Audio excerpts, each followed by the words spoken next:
The day she took off the diamond ring was the day the most feared man in New York smiled for the first time in 8 years, and no one in that boardroom understood why. Every conversation inside Moretti Global headquarters stopped the moment Claire Bennett laid the diamond ring on the polished mahogany conference table. The tiny sound of gold touching would barely deserve to be called a noise, yet it echoed through the silent room louder than any argument ever could. 23 executives stared at the ring. A dozen security specialists remained perfectly still. Outside the floor-to-ceiling windows, Manhattan glowed beneath a gray October sky, traffic crawling 40 stories below like veins carrying life through the city. Claire kept her shoulders straight.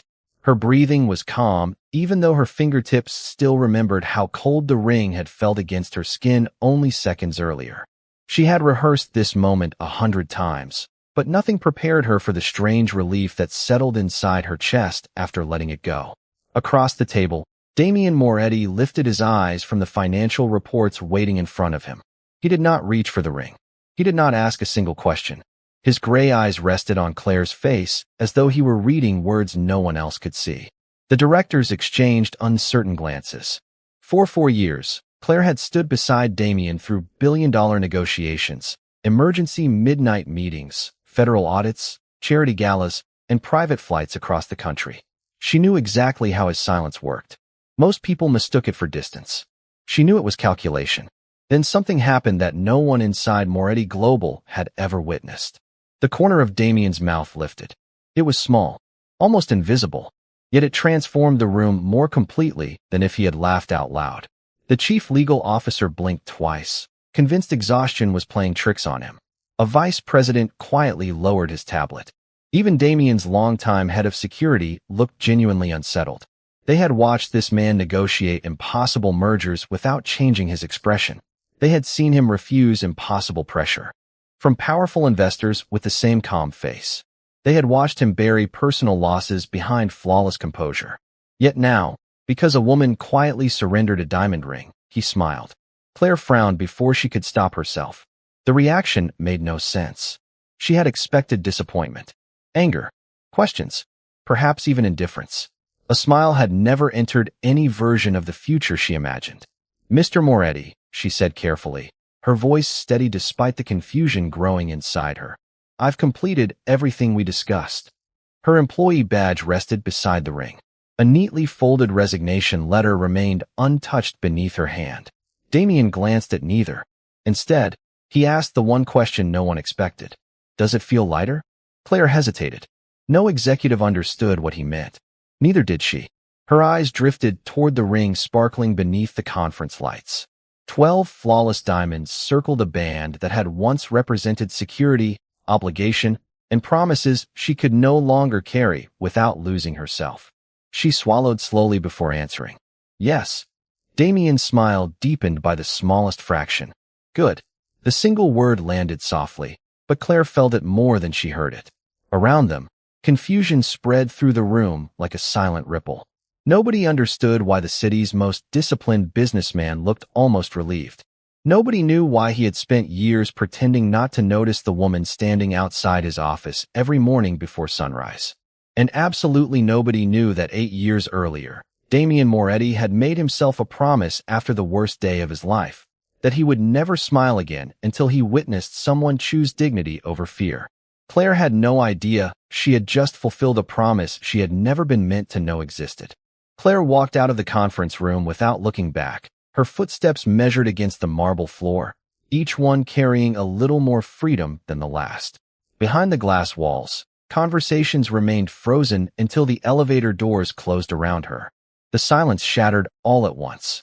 Questions rushed through the executive floor in hushed voices, but none dared approach Damen Moretti directly. He remained seated at the head of the table, his hands loosely folded, his attention fixed not on the abandoned ring, but on the empty chair Claire had occupied only moments before. "Cancel my afternoon meetings," he said quietly. No explanation followed. His chief of staff nodded immediately. When Damen spoke in that tone, nobody asked why. Within 60 seconds, schedules shifted across 3 states, private flights were postponed, investors received polite delays, and an entire organization adjusted itself around a single decision. That was how Damien ruled. He never raised his voice because influence traveled much farther than volume. Downstairs, Claire emptied the last drawer of her desk into a cardboard box no larger than a carry-on suitcase. For years of her professional life fit inside a few folders, a coffee mug from a holiday charity event, a framed photograph of her late mother, and a leather notebook filled with neat handwritten reminders. Her fingers lingered on the photograph. Her mother had always believed that dignity cost something. Today, Claire finally understood the price. A soft knock interrupted her thoughts. Emily Carter from Human Resources stepped inside with careful steps, carrying official separation paperwork. "You do not have to sign everything today," Emily offered gently. Claire smiled with quiet gratitude. "If I wait until tomorrow, I might lose my nerve." Emily nodded without arguing. As Claire signed the final page, she noticed something unusual through the office window. Two black luxury sedans that normally waited for Damien were leaving the underground garage without him. That had never happened before. At the same time, 3 floors above, Damien stood alone inside his private office, looking at an old wooden box resting inside the locked drawer of his desk. He unlocked it with a small silver key he carried on his keychain every day. Inside rested a faded photograph, an outdated subway ticket, and a simple silver ring with no diamond at all. His thumb brushed across the worn metal for only a second before he quietly closed the lid again. Outside his office, his longtime security director, Marcus Reed, waited without interrupting. Damien finally stepped out. "Find out who arranged Claire Bennett's engagement." Marcus looked surprised. "You already know the public record." "I asked who arranged it," Damien replied calmly. "Not who signed it." Marcus understood immediately. There was another story hidden beneath the obvious one. "I will have answers tonight." Damien gave a single nod before walking toward the executive elevator. Employees instinctively stepped aside without being asked. Respect followed him naturally, earned through years of discipline rather than fear. Meanwhile, Claire carried her box through the building lobby toward the revolving doors. The crisp autumn air greeted her as she stepped onto the crowded Manhattan sidewalk. For the first time in years, she had nowhere she was required to be. She inhaled deeply, almost smiling herself, until her phone vibrated. The caller identification displayed an unfamiliar number. She almost ignored it, but something told her not to. "Miss Bennett," an older man's voice asked after she answered. "You do not know me, but your father collapsed 30 minutes ago after receiving documents he was never supposed to see. Before the ambulance arrived, he repeated your name in one sentence over and over. He said, 'Do not let Damien Moretti discover who really paid for the ring.'" The ambulance had already pulled away when Claire reached St. Andrew Medical Center. Rain had begun to fall, leaving the sidewalks glossy beneath the city lights, and the emergency entrance buzzed with anxious families waiting for news that always seemed to arrive too slowly. She clutched the cardboard box against her chest until a nurse gently pointed her toward the cardiac observation unit. Through the narrow window, she saw her father resting beneath warm blankets, his face pale but peaceful, an oxygen tube resting beneath his nose. Relief washed over her before confusion returned just as quickly. A gray-haired physician stepped into the hallway and offered a reassuring smile. "He is stable. Stress appears to have triggered the episode. He kept asking for you, but he should not be disturbed for another hour." Claire thanked him quietly and sat alone beneath the soft glow of the waiting room lights. The unfamiliar caller from earlier approached with careful steps. He introduced himself as Harold Simmons, her father's accountant for nearly 20 years. Without sitting down, he handed her a sealed manila envelope. "Your father wanted you to have this if anything ever happened before he could explain everything himself." Claire hesitated before breaking the seal. Inside rested copies of financial records, handwritten notes, and a folded letter dated almost 4 years earlier. Her heartbeat slowed as she unfolded the page. It was written in her father's unmistakable handwriting. He confessed that his construction company had not simply failed because of bad business decisions. Someone had quietly forced every lender to withdraw within 48 hours, leaving bankruptcy as the only outcome. Days later, an anonymous intermediary had offered one impossible condition for saving the family from complete ruin. Claire remembered that week with painful clarity. She had been told only that accepting an engagement would secure emergency financing and protect dozens of employees from losing their jobs. She had believed she was making a practical sacrifice. She had never learned who orchestrated the arrangement. Harold lowered his voice. Your father refused to tell you because he believed you deserved one chance to build a life without carrying his mistakes. Claire looked back at the documents. Several pages listed transfers through shell companies she had never heard of. One name, however, appeared repeatedly in the margins, circled in red ink, but never explained. Nathan Caldwell. She whispered the name without recognizing it. Harold's expression tightened. I hoped you would not notice that one first. Before Claire could ask another question, Harold's phone vibrated. His face lost its color after reading a single message. Someone entered my office tonight, he said quietly. Nothing valuable was taken except the original files connected to these records.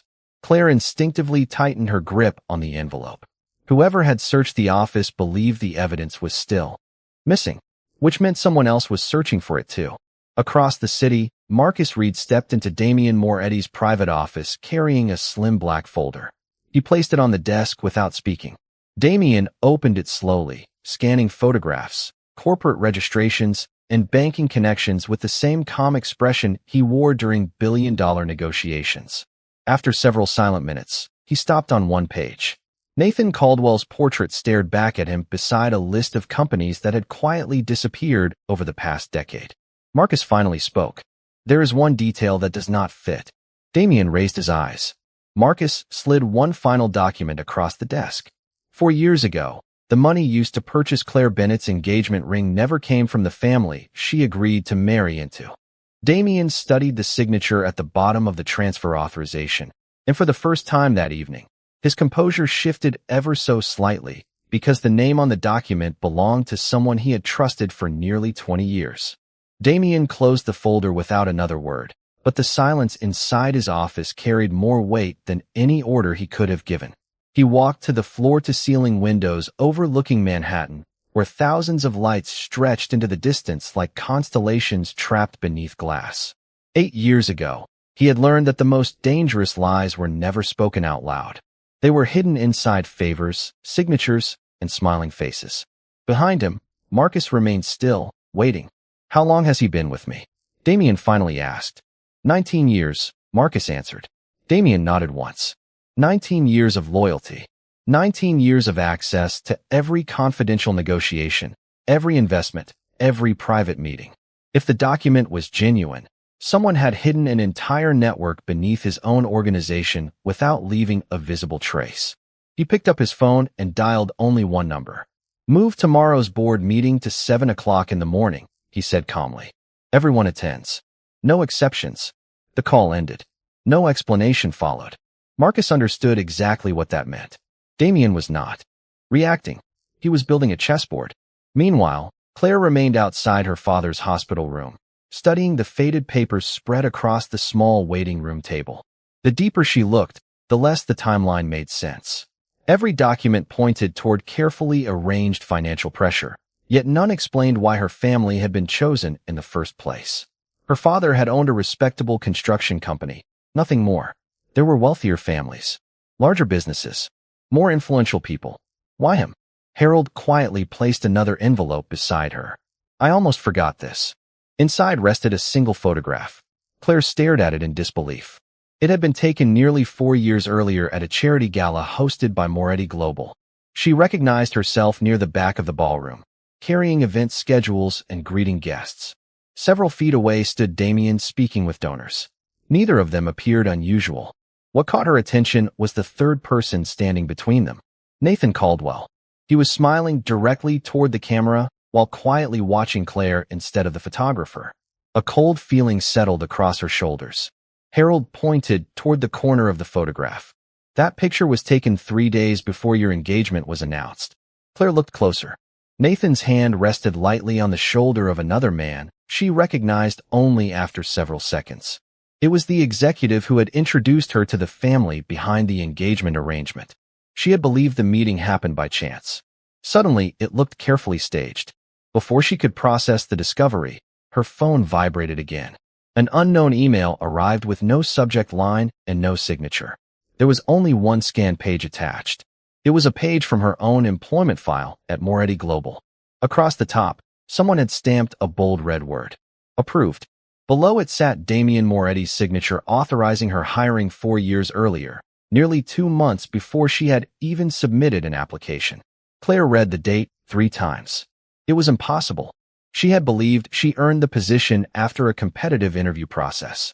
She had never met Damian before her first day at work. Yet somehow he had approved her employment before she knew the job existed. Her pulse quickened as another message appeared beneath the attachment. It contained only one sentence. Ask him why he wanted you close before you ever knew his name. At nearly the same moment, Marcus received an encrypted report on his secure tablet.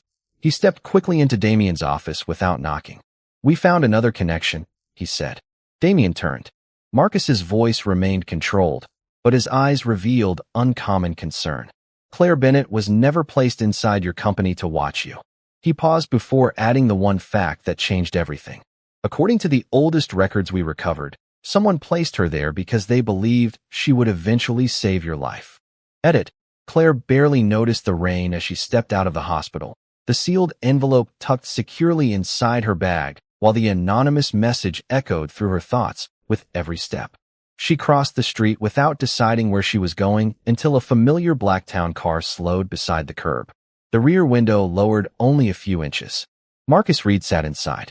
His expression remained calm, almost unreadable. Miss Bennett, he said, Mr. Moretti would like to speak with you. Claire stopped, but did not move closer. I resigned. Marcus nodded. You did. Then tell him I have nothing left to say. Marcus looked at her for a long moment before answering. I do not think this conversation is about your resignation anymore.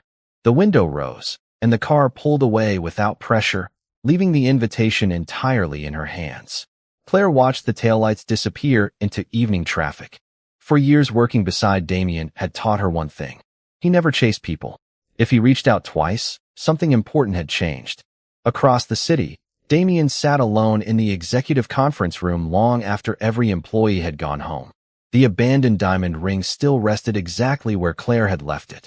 He picked it up for the first time, turning it slowly beneath the overhead lights. His reflection appeared distorted across the polished stone.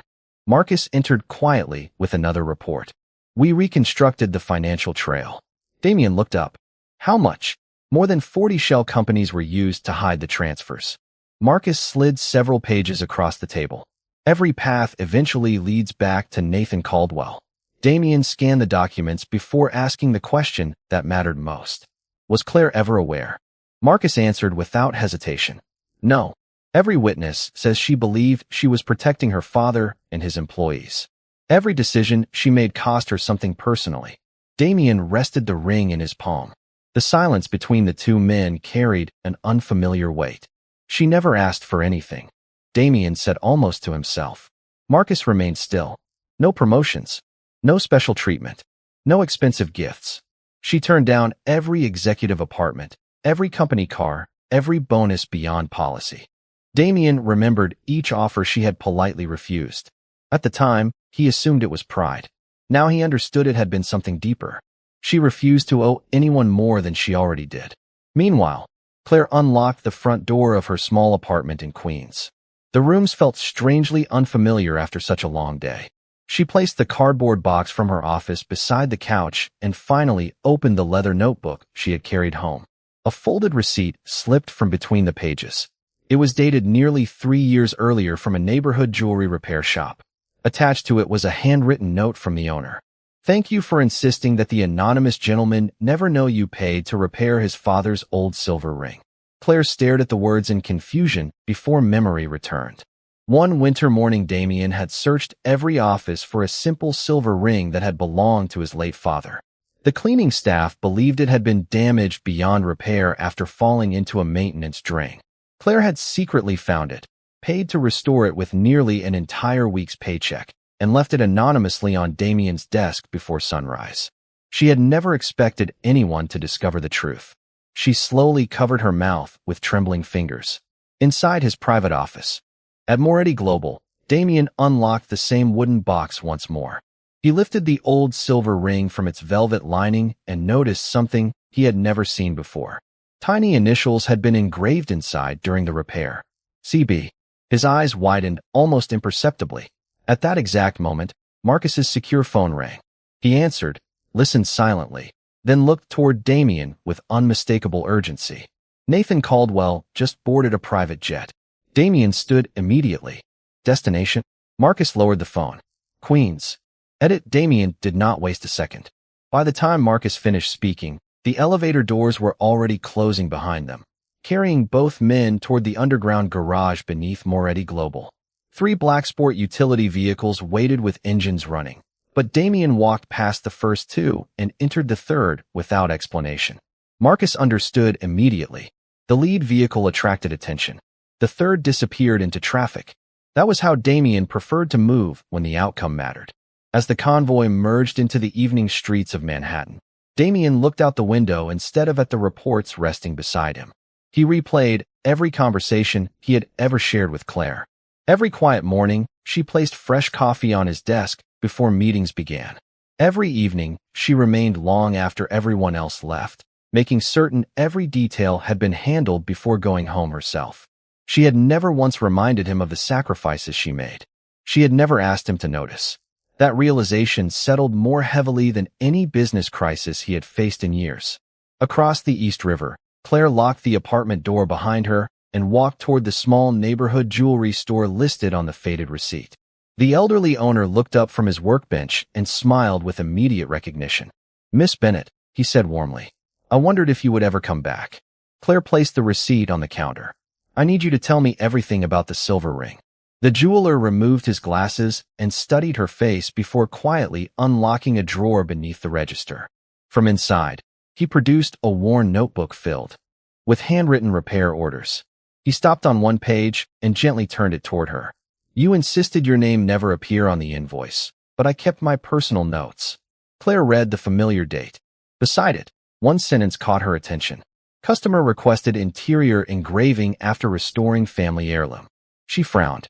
"I only asked for initials." The jeweler nodded. "You did. But the gentleman who delivered the damaged ring returned before sunrise the next morning. He paid for another engraving." Claire looked up.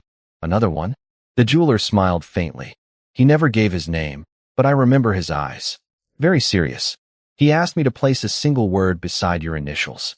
Claire felt her heartbeat quicken. "What word?" The old man reached into the drawer once more and handed her a jeweler's magnifying glass. "You could never see it without this." At the same moment, Damien's vehicle entered Queens. Marcus received a secure update through his earpiece. Nathan Caldwell's aircraft landed 20 minutes ago. His security detail rented 2 vehicles, but they separated after leaving the airport. Damien asked only one question. "Closest location to Claire?" Marcus checked the map. "Less than 3 blocks." Damien looked ahead through the windshield. "Take the next right." The driver obeyed instantly without asking why. No navigation system suggested the turn. Damien had memorized every street surrounding Claire's apartment years earlier after quietly reviewing executive emergency plans. He had never imagined he would actually need them. Inside the jewelry store, Claire carefully positioned the magnifying glass over the tiny engraving hidden inside the silver band. Beneath the initials CB, almost invisible to the naked eye, one word had been carved with extraordinary precision. "Home." Claire stared at the ring in stunned silence as tears filled her eyes without falling. Before she could ask who had ordered the second engraving, the shop's front door chimed softly. A sharply dressed man stepped inside, carrying a polished leather umbrella despite the rain having already stopped. His pleasant smile never reached his eyes. He looked directly at Claire, before speaking her name as though they had known each other for years. "Miss Bennett," he said politely. "Nathan Caldwell has been hoping we would finally meet." Claire slowly lowered the magnifying glass, but she did not put the silver ring down. The tiny word engraved beside her initials seemed impossible to ignore now that she had seen it. Home. It was not a romantic gesture. It felt older than that, quieter, almost like a promise made by someone who expected nothing in return. She looked at the stranger standing inside the jewelry store. His tailored navy coat was spotless despite the damp sidewalks outside, and he carried himself with the effortless confidence of someone accustomed to entering rooms where he already believed he belonged. "You know Nathan Caldwell?" Claire asked. The man smiled politely. "I work with him. My name is Victor Hayes." He placed a sealed envelope on the glass display case without pushing it toward her. Mr. Caldwell believes too many misunderstandings have shaped your life. He asked me to offer clarity. The elderly jeweler remained silent behind the counter, sensing the conversation no longer belonged to his small shop. Claire did not touch the envelope. Then he can explain it himself. Victor's smile widened slightly. He intends to. Tomorrow morning. He glanced briefly at the silver ring in her hand before adding, "You deserve to know why you were chosen." The words settled heavily between them. Before Claire could respond, the bell above the entrance chimed again. Damen Moretti stepped inside. He was alone. No security surrounded him. No assistants followed him.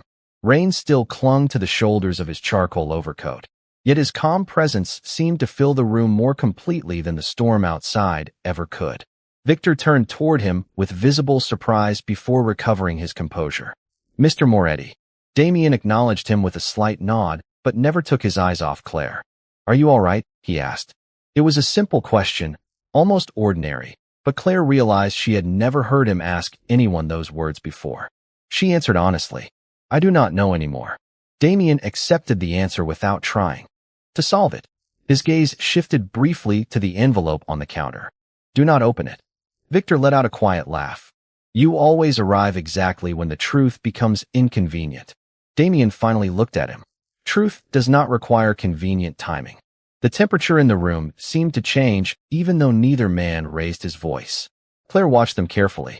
There was no visible hostility, only two men who clearly understood each other far better than she understood either of them. Victor adjusted his cuffs before speaking again. "Perhaps it is time she learned that you approved her employment before she ever submitted an application." Claire looked toward Damen, waiting for denial. None came. Instead, he answered with complete honesty. "Yes." Her heart sank. "Why?" Damen remained silent for several seconds, choosing his words with unusual care. "Because someone I trusted placed your name on my desk with one instruction. They told me that if I ever ignored Claire Bennett, I would lose far more than a company." Claire searched his face for manipulation and found only quiet certainty. "Who?" she whispered. Damien's expression darkened, not with anger, but with disappointment. "I thought I knew for 19 years. Victor gently picked up the untouched envelope and slipped it back inside his coat. "Then tomorrow will disappoint both of you." He walked toward the exit without another word.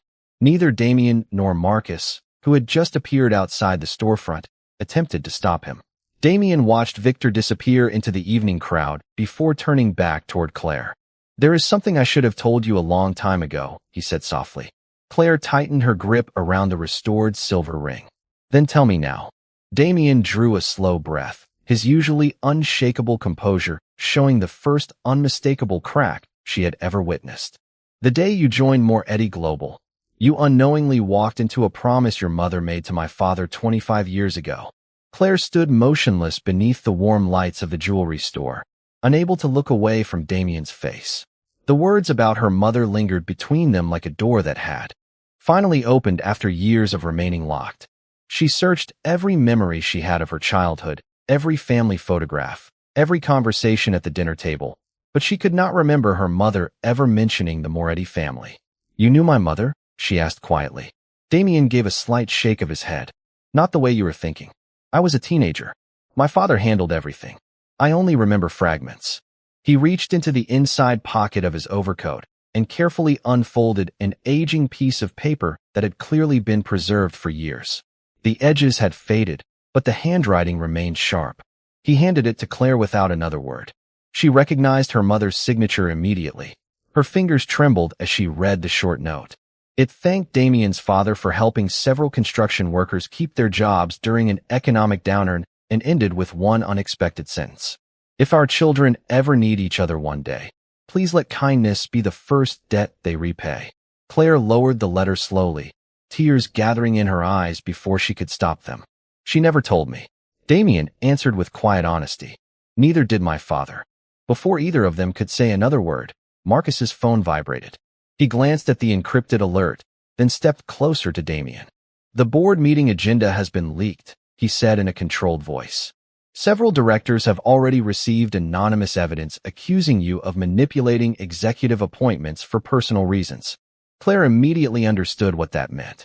Her hiring file, the early approval, everything could be twisted into something it had never been. Damien remained remarkably calm. How many directors changed their votes? Marcus checked the update. Enough to force an emergency confidence review tomorrow morning. Claire looked at Damien with growing concern. Because of me? Damien met her eyes. Because someone wants you to believe that. He folded the letter carefully and returned it to his pocket as though protecting something far more valuable than paper. Nathan Caldwell never cared about the company. He cares about choices. If he convinces you that your life ruined mine, you will walk away without him asking. Claire stared at him, realizing that every discovery over the past 24 hours had quietly pushed her toward exactly one conclusion. Leave Damien. Leave Moretti Global. Leave every unanswered question behind. She suddenly understood the pattern. None of it had been random. The envelope, the anonymous messages, the carefully timed documents. Every piece had been arranged to isolate her emotionally before revealing the final truth. The elderly jeweler quietly approached the counter and cleared his throat. There is something else, he said softly. He reached beneath the register and removed a small locked metal box covered with years of dust. Your mother left this here 25 years ago. She instructed me to release it only if both of you ever stood inside this shop together. Claire and Damien exchanged a stunned glance. The old man placed the box between them. A tiny brass tag hung from the lock. On it, in elegant handwriting faded by time, were 6 simple words. Open only after the first smile returns. Claire slowly looked toward Damien. Neither of them spoke because they both understood exactly what those words meant. Before Damien could reach for the box, every phone inside the store sounded at once with the same breaking news alert. Moretti Global's board had announced an emergency vote at sunrise to remove Damien Moretti as chief executive officer, and the public statement named Claire Bennett as the central reason for the investigation. Sunrise painted the skyline in pale gold as Claire walked through the front entrance of Moretti Global with the small metal box held carefully in both hands. Reporters crowded behind security barriers outside, camera flashes reflecting against the glass walls, while employees stood in uneasy silence throughout the lobby. News had traveled faster than truth. Screens across the building repeated the same headline questioning Damien Moretti's leadership, but Claire noticed something different. Not one employee looked relieved. They looked worried. They trusted the man the headlines were trying to erase. The executive boardroom filled long before the meeting began. Every chair was occupied. Every document had been prepared. Damien entered without an entourage, wearing the same quiet composure that had guided his company through every crisis before this one. He greeted no one with speeches or excuses. He simply took his seat. Nathan Caldwell entered moments later as a guest advisor, wearing the confidence of a man who believed every move had already been calculated. The chairman opened the meeting, but before the first vote could be called, Claire stepped forward carrying the locked metal box. Every conversation stopped. She placed it gently on the conference table beside the restored silver ring. This belongs to both families, she said. It is time everyone hears the truth. The elderly jeweler unlocked the box with a tiny brass key he had carried for decades. Inside rested 2 handwritten letters, several photographs, and 1 leather-bound journal. The first letter came from Damien's father. The second came from Claire's mother. Together, they revealed a story no one in the room expected. 25 years earlier, during an economic collapse, Damien's father had quietly saved hundreds of construction workers, including Claire's father, from losing everything. Claire's mother had volunteered alongside him for months, organizing families, delivering meals, and helping children whose parents suddenly had no income. Their friendship had never been built on money or influence. It had been built on ordinary kindness during extraordinary hardship. The final page of the journal contained one shared promise written in both their hands. If either family ever gains power, that power must protect people before it protects itself. Silence settled across the room. Nathan's expression changed for the first time. He had prepared financial records, anonymous messages, and carefully edited timelines, but he had not expected a promise written decades earlier to dismantle every assumption his plan depended upon. Marcus quietly distributed authenticated banking records recovered overnight.